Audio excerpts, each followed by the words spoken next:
So at the time of this recording, principal photography for Dune Part 2 is currently underway. They've finished filming in the Budapest studios and have now moved to the exteriors out in Jordan. And I cannot wait. Dune Part 1, Denis Villeneuve's Dune 2021, whatever you want to call it, was one of my favourite films of last year. It was my second favourite film of 2021, just behind West Side Story, because, I mean, Stevie Speed knocked it out of the park with West Side Story. Honestly, I love that film so much. To me, it just felt like a sophisticated blockbuster akin to the Lord of the Rings trilogy, and just... Finally, I've been waiting so long for a film like this. Watching that film just suddenly gave me an invigoration and a love and a passion for cinema. So in anticipation for the film and seeing as how I am technically the official, unofficial Dune shill of the internet, everybody involved just really brought the book to life. I thought it would be fun if I compiled a list of things I want to see in Dune Part 2. This video will contain some spoilers from the Dune books, namely Dune and Dune Messiah. Maybe a little bit of Children of Dune, but we'll see. And I will be including warnings and timestamps in the title card, so if you guys want to skip those sections, feel free to. But without further ado, let's get into this. Number 1, I want to see more of the Dune lore. One of the things I think Dune 2021 did well enough was establish the lore of Dune in a very subtle way, but as a book reader, I do wish they emphasized more on certain things. For example, the Butlerian Jihad, which is essentially the war between humans and machines.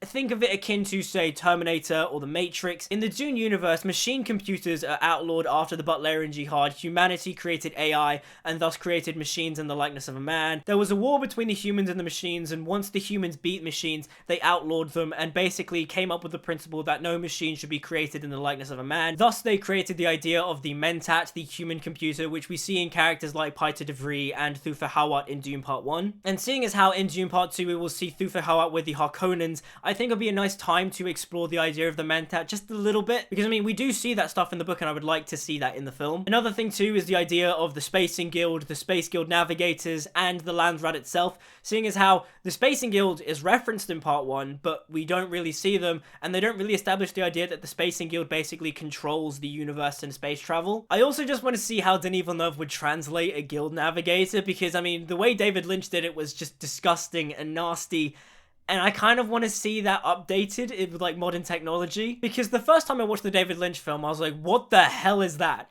And then after reading more of the Dune books, getting to Children of Dune and all that, and seeing the description of, say, the Spacing Guild, you kind of go, yeah, the Guild Navigators are just like warped humans so addicted to spice that like they've transformed, they've like transcended their physical bodies and just become this weird like fish thing in a tank. And so I'm curious, and I'm hoping we do actually get to see some Guild Navigators in Dune Part 2. And as for the Landsraad, which is essentially the coalition of the great houses of the universe, think like, you know, in Game of Thrones, you got House Stark, House Lannister, all that. You basically have that for Dune with House Atreides, House Harkonnen, House Carino. And I think the role of Christopher Walken's Padishah Emperor Shaddam IV will help to expand that in a way, as well as Lea Seydoux as Countess Fenring. And a curious thing is that they have not announced the casting information for Count Fenring, and I do hope that Countess Fenring has not been merged with Count Fenring, purely for the fact that in the Dune lore, Count Fenring was a failed Kwisatz Haderach, and the whole point of the Kwisatz Haderach is that it has to be a male, and so by having Lea Seydoux play a merged version of Countess and Count Fenring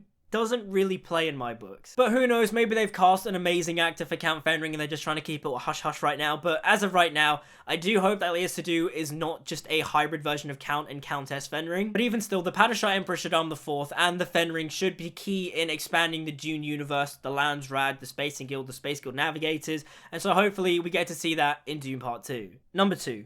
Finding a way to integrate Princess Irulan's writings into the film. For those of you that have read the Dune book, you know that in every chapter it opens with a little note, a little passage, a little quote from Princess Irulan talking about Muad'Dib, Paul Atreides. Some people like it and some people don't, and the main reason some people don't like it is because it basically spoils the contents of the chapter before it's happened. For example, in the chapter where Duke Leto Atreides dies, it literally opens with Irulan's writings going, when my father heard that Duke Leto Atreides died, he was furious. And it's like, oh, you just spoiled that Duke Leto dies in this chapter. But either way, I really hope they find a way to integrate that into the film, just because I think it'll be a really nice touch for the Dune fans. I mean, an obvious place for them to integrate some of the writings would be in the opening of the film, similar to how in Dune Part 1 we got the opening monologue with Chani talking about the deserts of Arrakis. You know, the, my planet Arrakis is so beautiful when the sun is low. Wallowing over the sands, you could see spice in the air. I mean, a perfect example of that would be to include the moment where Irulan talks about the Padishah Emperor finding out about the death of Duke Leto. When my father, the Padishah Emperor, heard of Duke Leto's death and the manner of it, he went into such arrays as we have never before seen. You know, just something to help recontextualize the audience about what happened in part 1, but also exploring a bit more of Princess Irulan's character, because the writings really show Irulan's love for Muad'Dib. But honestly, I'm really just excited to see Florence Pugh as the Princess Irulan, because Florence Pugh is an amazing actor. She is so good. She wasn't my first pick to play Princess Irulan. If you've seen my video on Dune Part 2 and my fan castings for it, you know that I really wanted Saoirse Ronan to play Irulan because of the irony from Little Women, because in Little Women, Saoirse Ronan plays Jo March, and in Little Women, Timothée Chalamet plays Laurie, and Laurie loves Jo, but Jo rejects him. I love you, Jo.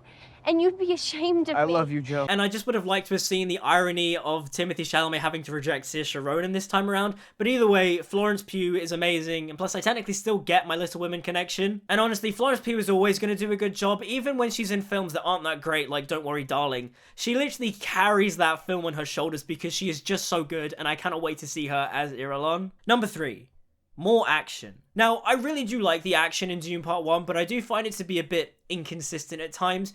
You have really great, well-choreographed sequences like Paul training with Gurney and Paul versus Jamis, and then you get some sequences that are fine, but you can't really tell what's going on the entire time. Also, I really just want bigger spectacle, which we should be getting in part 2 because we will have the sandworms and the Fremen and the Fedaykin. I mean, I really love the one-take action sequence we see in Dune Part 1, where it's in Paul's vision. We see Paul Atreides fighting the Sardaukar, and you see the sandworm like rise up above him, eating like an enemy ship. It's so cool. One of the things I love about this scene, how Paul is just like jumping over Sardaukar, he's all just like, wee! Wee! Wee! I also love the flying teabagging Sardaukar in the background. Like, that's hilarious. Like, that's something I find really funny. Do you think, you know, a director as sophisticated as Denis Villeneuve didn't know that there was a Fedaykin soldier that, like, flying teabags a Sardaukar soldier? Like, I'm so curious because this sequence is all CG and you can tell it's CG. It's very good CG, but you can tell it's CG. And so I'm so curious to know if Denis Villeneuve actually knows that there is a Fedaykin soldier in the background doing a flying teabag on a Sardaukar. Also, speaking of Sardaukar soldiers, I'm not crazy, right? One of the Sardaukar soldiers just disappears. Like, 2 of them come running towards him, and then one of them, like, falls over and then disappears. Or is the one that comes to stab Paul the Sardaukar that disappeared? I don't know. But whilst it's really cool, I kind of want more. Like, I just want it to be bigger and more epic, which Denis Villeneuve has promised. He said that Dune Part 2 will be more action-packed and will be less about establishing certain elements of lore. We don't have to re-establish the Atreides and Lady Jessica and Paul. This will just be more focused on the action, which I kind of can't wait to see. Especially seeing as how Frank Herbert in the book doesn't really write action. He just writes the idea of an action sequence, but he completely skips it. Another thing too is that we're going to see the sandworms, and we're going to have Paul Atreides ride the sandworm, which is going to be really cool. They teased it throughout Dune Part 1, and, you know, getting to see it in Part 2 is going to be really exciting and fun. And spoilers for this section, I do have high hopes for the Fade Rautha Paul Atreides fight that happens at the end of the book / film. Because in the book, it has this really tense atmosphere, and in the David Lynch film, it's really fun. Like, you know, I love the part where, like, Sting bites Paul's, like, finger and stuff. It's so funny. And so, in my ideal version of the knife fight in Dune Part 2, I kind of want it to be fun, but also tense and playful at the same time. It needs to be a hybrid of the Paul training with Gurney sequence in Dune Part 1, and also the knife fight between Fade and Paul in David Lynch's Dune. Also, now that I'm on the subject of Fade Rautha Harkonnen, number 4, let Austin Butler shine as Fade Rautha Harkonnen. After having seen Baz Luhrmann's Elvis, I am completely sold on the casting of Austin Butler as Fade Rautha. If you guys have seen my video on my thoughts on the casting announcements for Dune Part 2, you know that initially I wasn't completely sold on Austin Butler because I was so determined and wishful for Robert Pattinson to play Fade Rautha. Because having seen 2019's The King, which also coincidentally stars Timothée Chalamet, I was dead set on Robert Pattinson because the Dauphin in The King is essentially Fade Rautha. Plus also Pattinson just has the look to play Fade, and so I was just desperate that Denis was going to pick him. Then there was that interview where Robert Pattinson was like, I really want to be in Dune Part 2. And then a couple days later, the news broke out that Austin Butler was playing Fade Rautha, and I was like, oh, okay. I don't really know who this guy is. I mean, sure, yeah, he played one of the Mansons in Once Upon a Time in Hollywood, but I didn't know who he was. But after having seen Baz Luhrmann's Elvis, I love and adore Austin Butler. He is phenomenal. I absolutely love and adore his performance as Elvis Presley, and after seeing that film, I completely get why Denis Villeneuve cast him, because he just has this rockstar quality, because that rockstar vibe is kind of what you want for Feyd-Rautha Harkonnen. He is the favored Harkonnen, he is the heir to House Harkonnen, everyone loves him, he's handsome, he's charismatic, but also there's like a hint of evilness in his eye. Though one thing I do hope is that Austin Butler does lose a bit of his Elvis accent when playing Feyd, because it'd just be a bit distracting. Hey uncle, what am I hearing about this here Muad'Dib character here on Arrakis? Looking for trouble? Look right in my face. Also, this is something I have to emphasize. Denis Villeneuve, please do not make Feyd-Rautha bald. Make him the only Harkonnen with hair, because 1, Austin Butler is too sexy to be bald. 2, it just makes sense seeing as how Feyd-Rautha is the Baron's treasured nephew, that he would send him off-world, have him have a nice tan, a good head of hair, so he doesn't resemble the rest of the Harkonnens. And 3, did I mention Austin Butler is too sexy to be bald? Lord have mercy.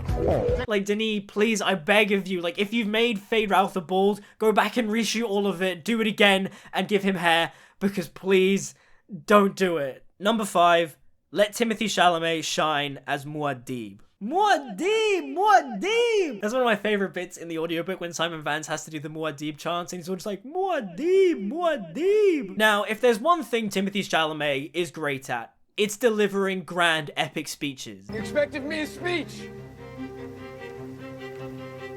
I've only one to give. You expected me a speech? Well, I've only one to give. And it is the same one I'd give were we not standing on the brim of a battlefield. It is the same one I'd give were we to meet in the street by chance. I have only ever hoped for one thing, to see this kingdom united under this English crown. But what matters is that you know in your hearts that today you are that kingdom united. You are England. You damn well better believe I know that speech off by heart. Fight not for yourselves, fight for that space. Fill that space, make it tissue, make it mass, make it impenetrable, make it yours. Also, not to mention, he absolutely kills the little dramatic monologue he has to Jessica in the tent when he's having the visions. You know, I see a holy war spreading across the universe like unquenchable fire, a warrior religion that waves the Atreides banner in my father's name, fanatical legions worshipping at a shrine. Yeah, I know it. Okay, I know it off by heart. And that's the thing too, in interviews, I think Timothée Chalamet said he went to Denis, which was like, Denis, can I please show hints of Muad'Dib in part 1? And granted, we do see hints of Muad'Dib in like 1 or 2 scenes, but Denis was like, no, we're saving that for Dune Part 2. And honestly, I can't wait to see it. One of my favorite chapters is when Paul Atreides is addressing the Fremen and the Fedaykin, and he's just like, oh, you think I'm here to challenge and usurp Stilgar? No, I am Muad'Dib, and he like rises as like the spiritual figure of Muad'Dib. Also, not to mention in Irulan's writing, she writes all about Muad'Dib's grand epic speeches, especially the God created Arrakis to train the faithful monologue.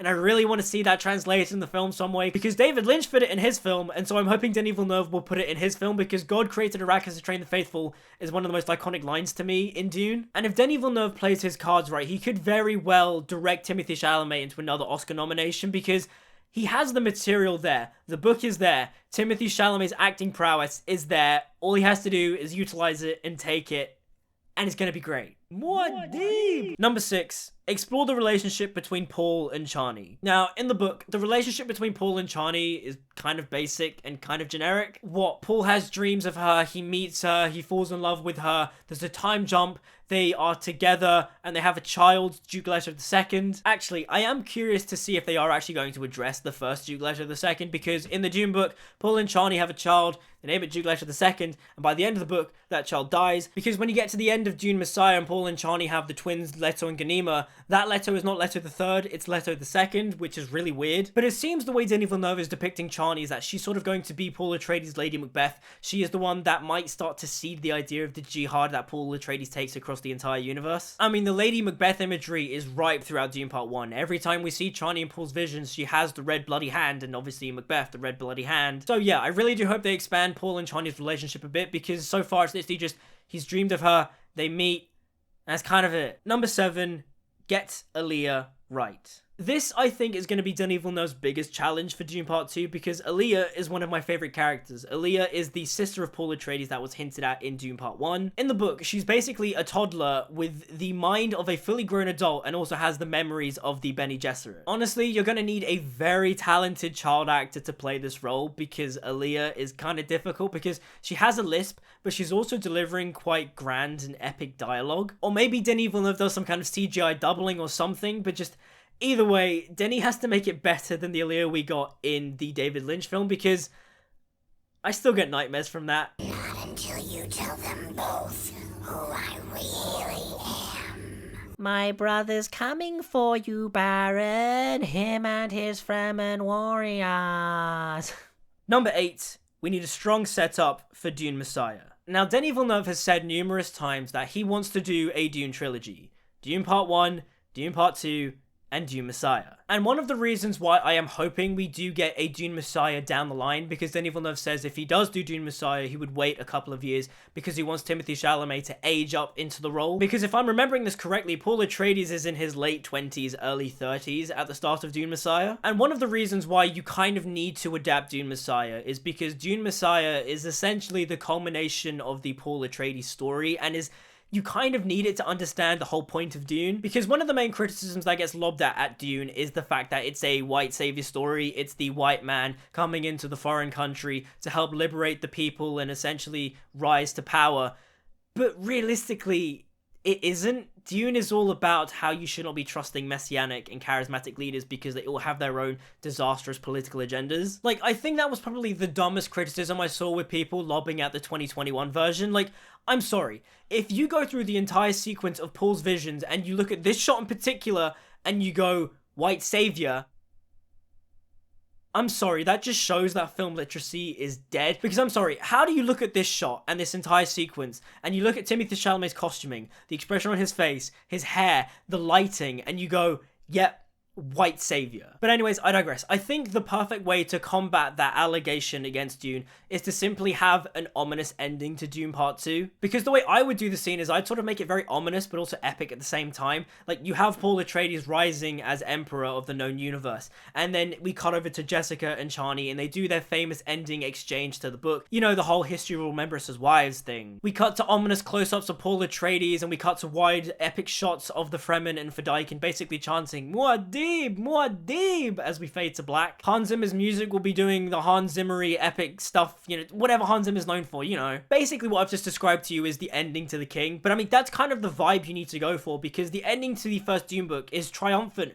but it's also bittersweet too because of the events that happen in Dune Messiah. It's weird. Paul Atreides being crowned Padishah Emperor of the known universe should be a triumphant moment because you need to sell the victory of Paul Atreides has just won and beaten the Harkonnens, but also you need to sell the fact that Paul Atreides is this messianic figure who's rising to power and is essentially encouraging and enticing militant religious fanaticism. Basically, you just need a strong setup for Dune Messiah, because if Denis Villeneuve does get his wish and they make Dune Messiah, you need to prepare audiences for how basically evil Paul Atreides becomes. And basically, I think Denis Villeneuve has done a fantastic job foreshadowing that in Part 1 anyway, but I think he needs to really sell that point home in Dune Part 2. Also, Denis, please don't have Paul Atreides make it rain at the end, because he's not a literal messiah. That's not what happens. I mean, I trust Denis Villeneuve not to do that, seeing as how he has excellently foreshadowed the darker path of Paul Atreides, but you never know, there could be some corporate studio meeting just being like, Denis, make it rain, because that's what people know about Dune. But that is the end to my wish list for Dune Part 2. I completely trust Denis Villeneuve's choices as a director for the Dune universe, but those are just the things I want to see in Dune Part 2. What do you guys want to see? Let me know in the comments down below.